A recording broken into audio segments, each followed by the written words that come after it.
신약 성경 43페이지 마태복음 25장 1절에서 13절까지 저와 여러분이 한 절씩 교독하도록 하겠습니다. 마지막 절은 같이 읽겠습니다. 마태복음 25장 1절입니다. 그때 천국은 마치 등을 들고 신랑을 맞으러 나간 10 처녀와 같다 하리니 미련한 자들은 등을 가지되 기름을 가지지 아니하고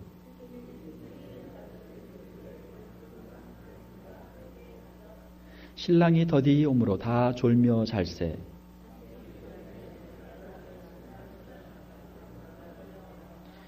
이에 그 처녀들이 다 일어나 등을 준비할세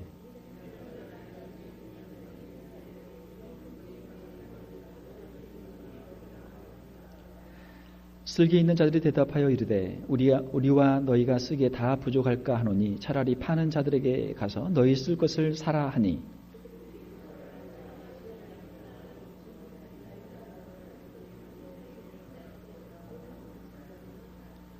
그 후에 남은 처녀들이 와서 이르되 주여 주여 우리에게 열어주소서.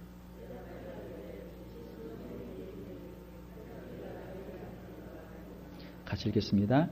그런즉 깨어있으라 너희는 그 날과 그 때를 알지 못하느니라. 아멘.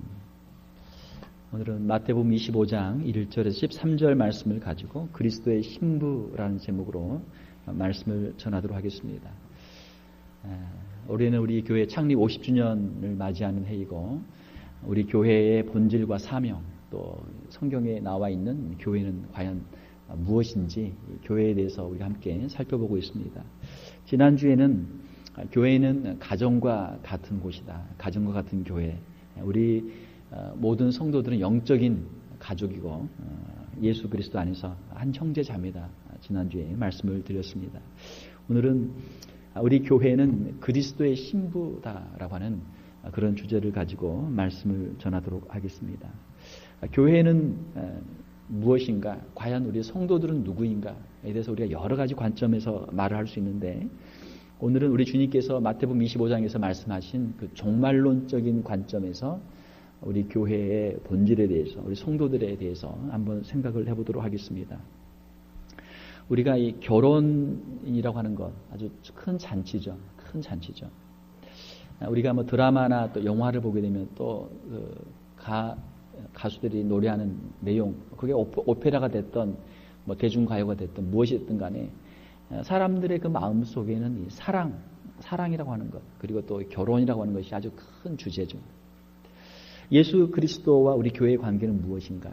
예수님은 우리 교회의 신랑이 되시고 남편이 되시고 우리 교회는 성도들은 예수 그리스도의 신부, 아내가 되는 그러한 관계다. 성경은 예수님과 우리 교회에 대해서 성도들에 대해서 이렇게 말씀을 하고 있습니다. 에베소서 5장 32절을 보게 되면 이 비밀이 크도다. 나는 그리스도와 교회에 대하여 말하노라. 사도 바울이 에베소 교회를 향해서 남편과 아내의 관계에 대해서 말씀하면서 이 비밀은 바로 예수 그리스도와 교회의 관계다라고 그렇게 말씀을 하고 있습니다. 오늘 본문에는 10 처녀의 비유가 등장을 하고 있습니다. 이 본문의 마태복음 25장은 특별히 예수님께서 종말에 대해서 마지막 때에 대해서 말씀을 하시고 종말을 살아가는 종말을 대비하는 성도들의 자세에 대해서 말씀하시고 계시는 그 본문의 내용이죠. 컨텍스트죠. 예수님께서 공생애를 사시는 가운데 하시는 여러 가지 많은 말씀들이 있는데 예수님의 말씀의 핵심은 바로 천국, 하나님의 나라라고 하는 종말에 관한 것이고 그 천국의 백성으로서 우리가 어떻게 살아가야 되는지, 천국을 기다리면서 하나님 나라의 백성으로 어떻게 살아가야 되는지 하는 우리 성도들의 삶의 자세에 대해서 예수님께서 많은 부분 말씀을 하셨습니다. 우리가 신학적으로 보게 되면 우리 기독교에서 가장 중요한 부분 바로 예수님의 말씀과 함께 바로 이 종말론이라고 하는 것이죠.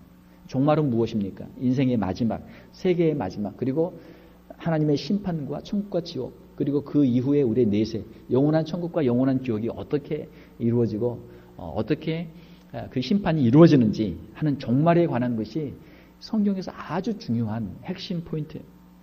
우리가 그러면 어떤 사람들이 그런 질문합니다. 목사님, 우리는 종말보다도 내세보다도 우리는 지금 당장 현실이 더 중요하고 이 현세가 더 중요하지 않습니까? 당장 우리가 살아가는 문제들, 인생의 문제들, 이런 것들이 더 중요하지 않습니까? 그렇게 질문할 수도 있어요.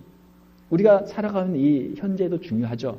그러나 현재를 우리가 잘 살기 위해서는 무엇이 중요한가? 우리의 종말에 대해서 우리가 알아야만 이 현재를 우리가 바로 살아갈 수 있다라고 하는 것입니다.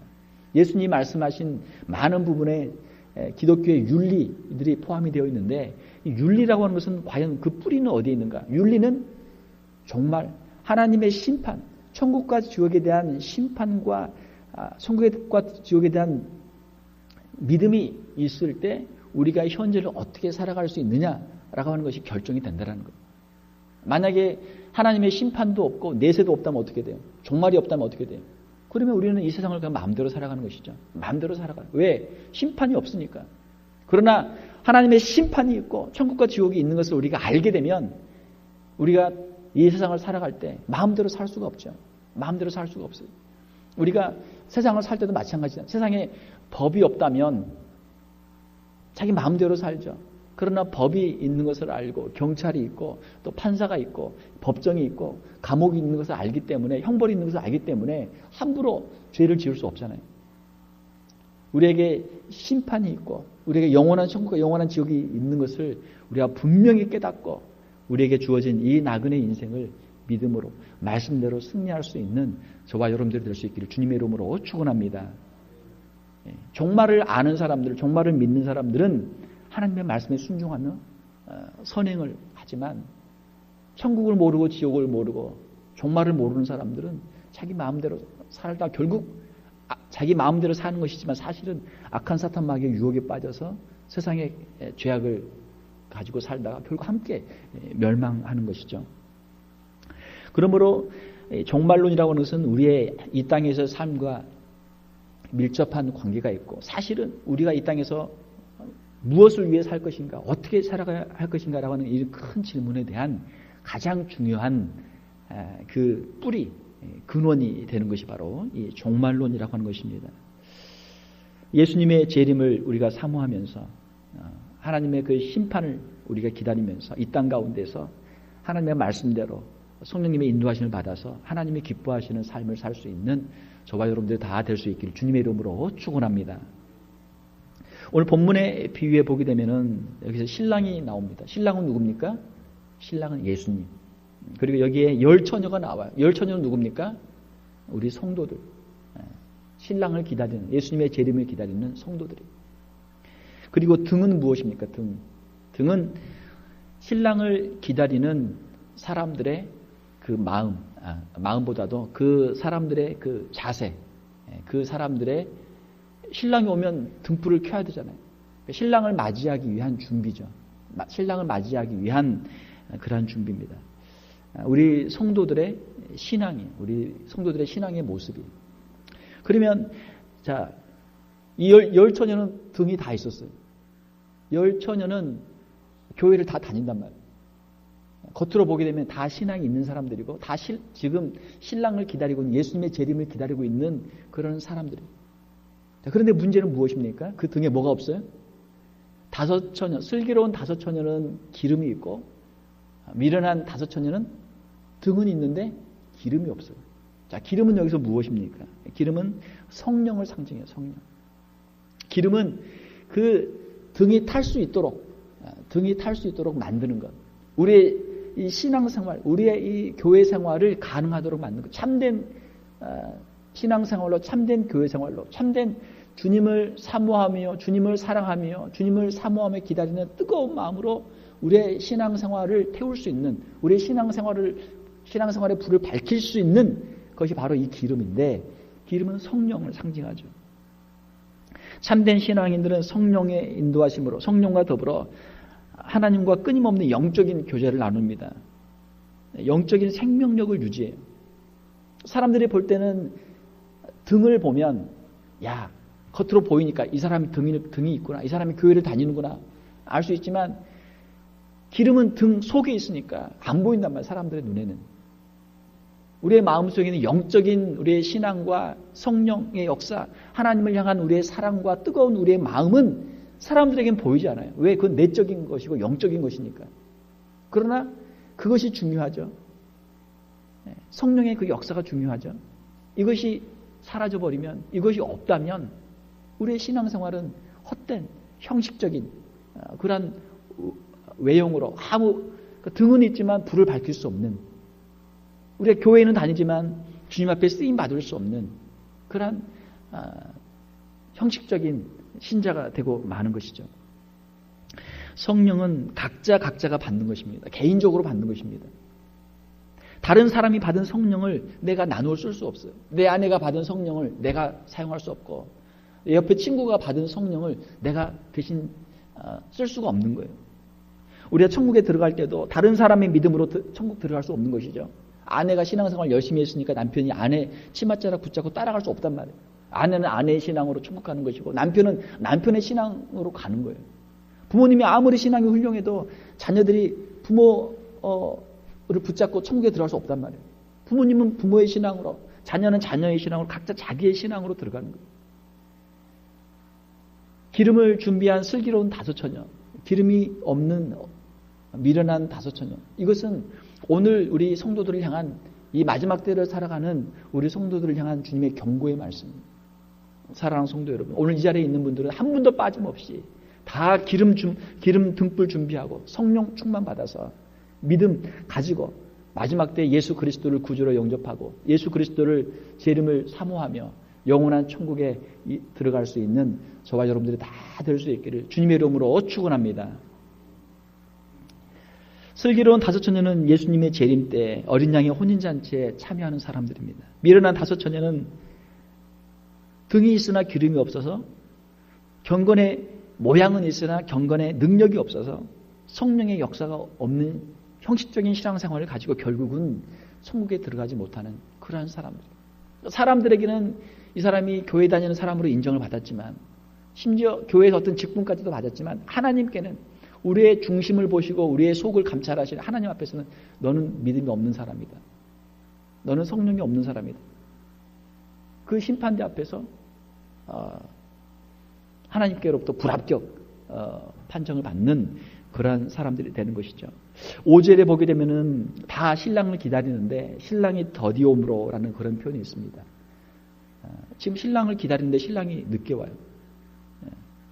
주님의 재림에 대해서 우리가 초대교회 때부터 우리 성도들이 계속해서 주님의 재림을 기다리고 지금까지 기다려왔습니다. 주님의 재림이 왜 지체되는가? 주님의 재림이 왜 지체되는가? 크게 두 가지 이유가 있습니다. 첫 번째로는 주님의 말씀대로 온 세상에 복음이 전파되리니 그제야 끝이 오리라. 아직 주님의 택한 자가, 구원받을 자가 아직 다 구원받지 못했기 때문에 주님의 재림이 지연되고 있어요. 복음이 천하에 다 전파되고 하나님의 택하신 자들이 다 천국의 곳간에 차게 되면 주님의 재림이 임하게 되는 줄 믿습니다. 그 재림이 얼마 남지 않았다는 거예요. 우리가 지금 전 세계의 선교 사역을 보게 되면 전 세계 250개 나라 중에 선교사님들이 없는 나라가 없어요. 합법적으로 비합법적으로 비자가 없는데도 또 다른 모습으로 외교관이나 공무원이나 또 비즈니스나 또 학교나 또 여러 가지 모습으로 가서 선교사님들이 다 활동한단 말이에요. 주님의 재림이 얼마 남지 않은 줄 믿습니다. 주님의 재림이 지연되는 두 번째 이유는 우리 성도들의 그 신앙을 테스트하기 위해서, 이 사람이 정말 신앙이 있는 사람인가, 정말 주님을 사모하며 기다리는 사람인가, 아니면 이 사람이 신앙이 없는 그런 사람들인가.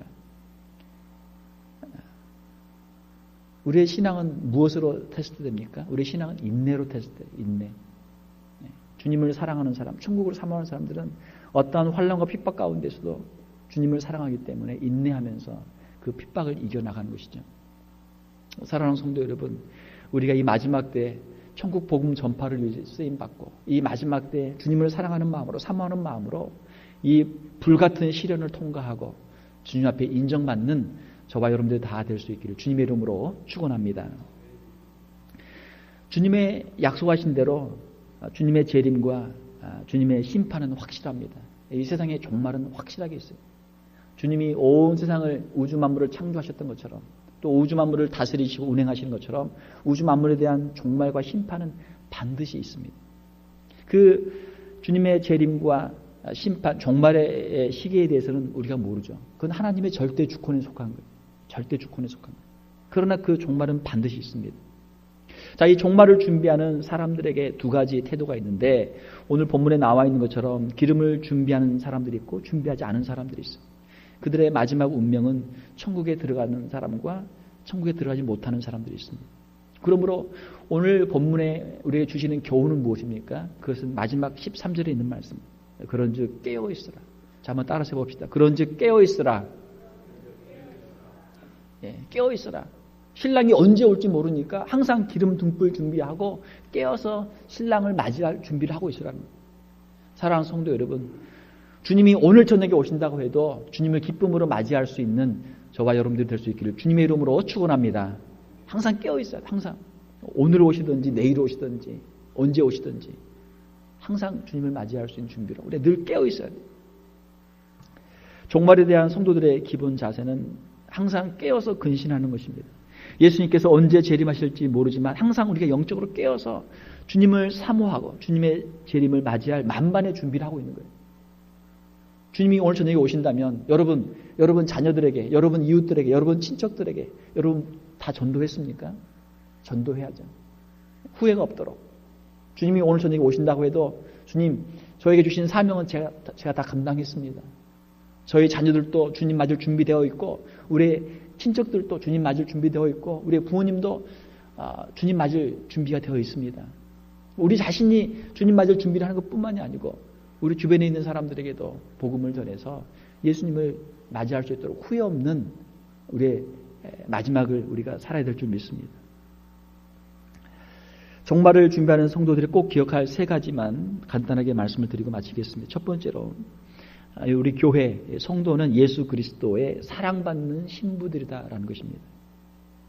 고린도후서 11장 2절을 보게 되면 내가 너희를 정결한 처녀로 한 남편인 그리스도께 드리려고 중매함이로다. 사도 바울은 고린도 교회 성도들을 향해서 내가 지금 너희를 예수 그리스도께로 내가 지금 중매를 하고 있다. 중매. 사도 바울은 뭐예요? 중매쟁이. 누구와 누구를? 예수님과 고린도 교회 성도들을 서로 연결시켜주는 중매쟁이. 요즘에는 이제 젊은 사람들이 연애 결혼 많이 하잖아요. 옛날에는 우리가 연애하기 어려웠잖아요. 중매를 많이 했잖아요. 저도 사실은 이제 중매 결혼을 했는데 중매 결혼하니까 좋더라고요. 연애하게 되면은 우리가 아는 사람이 자기 동네에 있는 사람 아니면은 자기 학교에 있는 사람, 같이 교회에 다니는 사람 뭐 이렇게 좀 제한되잖아요. 중매를 하게 되면은 좀 멀리까지 좀 사람들을 널리 소문을 내 가지고 이렇게 우리가 사람 만날 수 있잖아요. 저도 저희 부모님을 아는 어떤 장로님과 저희 아내의 부모님을 아는 어떤 장로님, 이분 장로님이 한 분이죠. 이 장로님이 양쪽에서 이야기를 듣고 우리 집에 아주 좋은 아들이 있는데 좀 장가 좀 보내달라고, 또 우리 집에 좋은 딸이 있는데 시집 좀 보내달라고 이제 양가 부모님들이 부탁을 하니까 그 장로님이 여기도 총각이 하나 있고 여기도 아가씨가 하나 있으니까 이렇게 하면 되지 않을까 하고 연결을 딱 해줬는데 이게 딱 맞은 거예요. 딱 된 거예요. 여러분들도 지금 집안에 자녀들이 있잖아요. 여러분 아들들, 딸들 소문을 많이 내세요. 소문을. 우리 집에 이렇게 좋은 아들이 있습니다. 우리 집에 이렇게 좋은 딸이 있습니다. 소문을 많이 내. 소문을 많이 내면 빨리 혼사가 빨리 이루어져요. 그런데 이걸 무슨 보물이라고 그냥 소문도 아니고 쉬쉬하고 집에다 가둬놓고 있으면 이거 어려워요. 혼사를 하기 어렵단 말이에요. 소문을 많이 내야 돼요. 우리가 전도할 때도 마찬가지예요. 전도할 때도 우리가 열심히 우리 아는 사람만 하는 것이 아니고 멀리 우리가 할 수 있는 대로 최대한 많은 사람들을 만나고 많은 사람들을 예수님께로 인도하는 것, 이것이 주님이 우리에게 주신 사명인 줄 믿습니다. 사도 바울은 그 사명을 감당하기 위해서 먼 이방 지역까지 가서 선교 사명을 감당했던 것이죠. 전도는 성도들을 그리스도께로 중매하는 거예요. 이 중매하는 일에 우리가 귀하게 쓰임받고 많은 영혼들을 주님께로 인도할 수 있기를 주님의 이름으로 축원합니다. 자, 예수님은 신랑이고 교회는 신부인데 신랑은 신부를 사랑하죠. 신랑이 프로포즈를 먼저 하잖아요. 그러니까 신랑이 프로포즈를 해요. 저희 때는 그냥 차 한 잔 마시자, 꽃 하나 주면서 프로포즈를 했는데 요즘은 아주 비싼 다이아몬드를 주면서 한다고 하는데, 그러니까 다이아몬드가 중요한 게 아니고 신랑이 아내를, 신부를 사랑하고 프로포즈를 하는 게 중요하죠. 프로포즈를 해요. 마치 신랑이 신부에게 프로포즈를 하는 것처럼 우리 주님께서 우리 성도들에게 프로포즈를 하시는 거예요. 아가서가 있죠. 구약에 보게 되면 아가서는 솔로몬과 술람미 여인의 사랑의 이야기입니다. 신랑과 신부의 사랑 이야기. 이것은 영적으로 보게 되면 하나님과 이스라엘의 사랑의 이야기고, 또 우리 신약에서는 예수님과 우리 교회 성도들의 사랑의 이야기. 아가서 1장 15절을 보게 되면 내 사랑아 너는 어여쁘고 어여쁘다. 신랑이 신부를 향해서 내 사랑아 너는 어여쁘고 어여쁘다. 그렇게 이야기하는 거예요. 사랑하는 성도 여러분, 예수님께서 저와 여러분들을 향해서 내 사랑아 너는 어여쁘고 어여쁘다. 그렇게 우리에게 말씀하신 줄 믿습니다. 아가서를 보게 되면 신랑은 솔로몬 왕이니까 얼마나 참 대단한 사람입니까? 그런데 신부는 누구예요? 신부는 술람미 여인. 시골 처녀란 말이에요. 시골 처녀. 가진 게 아무것도 없어요. 햇빛에서 일하면서 피부는 다 그을러가지고 피부는 검고, 세상적으로 보게 되면 아무런 그런 별로 사랑할 만한 조건이 없는데 그 신랑이 신부를 사랑해요. 그러니까 신부가 도대체 왜 이 세상에 있는 수많은 여자들 가운데 나를 사랑합니까? 나같이 이렇게 볼품없는 사람을 왜 사랑합니까? 아가서에서 그렇게 이야기한단 말이에요. 사랑하는 성도 여러분, 예수님께서 우리를 사랑하신 것도 마찬가지예요. 예수님 우리를 사랑하신다 말할 때 우리는 반문할 수 있죠. 예수님 왜 저 같은 사람을 사랑하십니까? Why me? 왜 나같이 부족한 사람을 사랑하십니까? 우리는 주님께 그렇게 이야기할 수 있죠. 그러나 주님은 말씀하세요. 주님은 그래도 나는 너를 사랑한다. 주님 그렇게 말씀하시는 거예요. 우리 좌우분들 보시면 인사 한번 하겠습니다. 예수님이 당신을 사랑하십니다. 자, 시작. 예수님이 당신을 사랑하십니다. 믿습니까? 예, 그걸 우리가 믿어야 돼요. 신랑이 신부를 사랑해요. 예수님이 우리 성도들을 사랑해요. 성도들은 예수님의 사랑을 받고 있는 사람들입니다. 이것을 우리가 꼭 기억해야 돼요. 두 번째로는 우리에게 아직 결혼식이 남아있다라는 거예요. 아직 결혼식이 남아있다. 예수 그리스도의 재림은 혼인잔치로 이어져요. 요한계시록 19장 9절에 보게 되면 어린 양의 혼인잔치에 청함을 받은 자들은 복이 있도다. 자, 신랑이 온다. 신랑이 온다. 신랑이 오는 건 뭐예요? 결혼하기 위해 오는 거예요. 결혼해서 함께 살기 위해 오는 거예요. 지금은 서로 정혼 상태에 있습니다. 서로 약속은 했어요. 그러나 아직 함께 살고 있지는 못해요. 이제 신랑이 와서 결혼식을 하게 되면 신부를 데리고 가서 이제 같이 사는 거예요. 같이 사는 거예요. 주님이 다시 오시면 우리 성도들과 함께 혼인 예식에 참여해서 이제는 우리가 영원토록 우리가 천국의 주님과 함께 살게 될 줄로 믿습니다. 이것이 주님의 재림이고 주님과 함께 할 혼인잔치예요. 결혼식을 기다리는 신부와 같이, 신랑을 기다리는 신부와 같이 우리 교회는, 성도들은 예수 그리스도를 기다리는 신부들인 줄 믿습니다. 신랑을 사모하는 신부가 우리는 되어야 될 줄 믿습니다. 결혼식 날짜를 기다리고 있는 신부가 사랑하는 그 신랑을 만나기 위해서 얼마나 손꼽아 기다리겠어요. 우리의 마음속에 주님을 더욱 사모하며 주님의 재림을 사모하는 저와 여러분들이 될 수 있기를 주님의 이름으로 축원합니다. 세 번째로는 우리가 기억해야 될 것은 신부는, 우리 성도는 순결해야 한다는 거예요. 순결해야 된다. 자, 결혼식에 가보면 어때요? 신부는 무엇을 입어요? 하얀 드레스를 입어요. 신부는 하얀 드레스를 입어요. 물론 옛날에 우리 전통 결혼식 보면 한복을 입지만 그래도 예쁘게, 가장 예쁘게 단장을 하죠. 요즘은 이제 서양식이니까 다 하얀 드레스를 입고 결혼식 하잖아요. 요한계시록 19장 8절을 보게 되면 그에게, 여기서 그는 그의 아내 교회를 말하는데, 그에게 빛나고 깨끗한 세마포 옷을 입도록 허락하셨으니 이 세마포 옷은 성도들의 옳은 행실이로다 라는 말씀이 있습니다. 빛나고 깨끗한 세마포 옷을 입히신다. 이 세마포 옷은 하얀 옷이에요. 신부들이 입는 드레스와 같이 하얀 깨끗한 옷이. 예수님께서 성도들에게, 우리 교회에게 그 하얀 옷을 입혀주세요. 신부들이 하얀 옷을 입는 이유는 신부의 정절, 신부의 그 순결을 보여주는 것이죠. 신랑만을 사모하며 신랑만을 사랑하는 그 신부의 마음을 그 옷으로, 드레스로 표현하는 거예요. 우리가 이 세상을 살아갈 때 우리에게 많은 유혹들이 있습니다. 세상에 많은 유혹들이 있어요. 세상의 명예, 세상의 여러 가지 쾌락들, 세상의 유혹들이 많아요. 그러나 우리가 주님을 사랑한다면 이 세상의 모든 유혹들을 우리가 물리칠 수 있는 줄로 믿습니다. 이미 정혼한 남자가 있는데 이 사람 저 사람 남자들이 와서 이제 또 프로포즈를 할 거 아니에요. 그러면 어떻게 해야 돼요? 그거 다 받으면 돼요? 내가 반지가 한 개 있는 것보다 두 개, 세 개 있는 게 좋으니까 프로포즈를 다 받아. 그리고 결혼식 날짜를 잡아놓고도 다른 남자랑 바람을 피면 되겠어요? 안 되겠어요? 안 되죠. 파혼당할 일 아니에요. 안 된단 말이에요. 우리의 마음을 주님께로 드리고 우리는 예수 그리스도의 신부로 우리의 신앙의 정절을 지키고 우리의 삶을 거룩한 행실로 주님 앞에 드려야 될 예수 그리스도의 신부들인 줄 믿습니다. 우리의 신앙생활의 능력, 가장 큰 능력은 무엇입니까? 우리 신앙생활의 가장 큰 능력은 바로 성결이에요. 성결. 왜 성도입니까? 거룩한 백성이기 때문에 성도예요. 우리가 죄를 짓지 않고 하나님의 말씀대로 살아가는 것, 이것이 성도들의 능력입니다.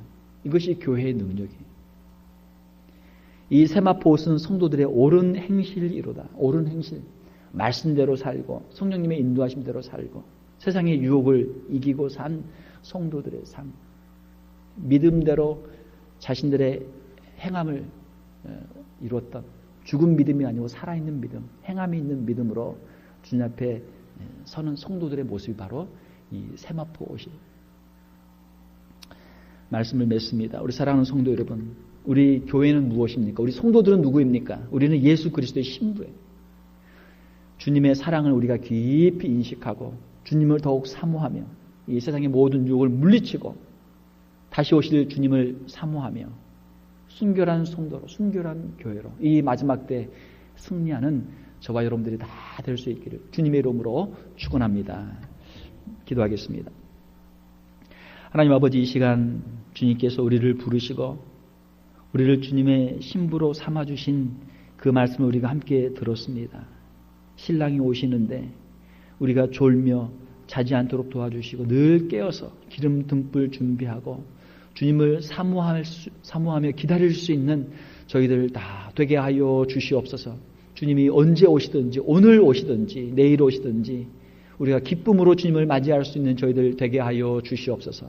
우리의 모든 죄를 회개하며 우리의 주변에 있는 사랑하는 사람들에게 복음을 증거하며 주님의 영원한 그 천국과 영원한 나라를 우리의 마음속에 사모하며 주님을 기다리는 사랑하는 귀한 성도들 다 되게 하여 주시옵소서. 이 마지막 때 믿음이 식어지고 사랑이 식어지는 이때 너희가 믿는 자를 보겠느냐? 주님의 말씀 우리의 심령 가운데 이 말씀을 늘 기억하게 도와주시며 이 마지막 때를 믿음으로 승리하는 사랑하는 성도들 다 되게 하여 주시옵소서. 거룩하신 우리 주 예수님 이름으로 기도하옵나이다. 아멘.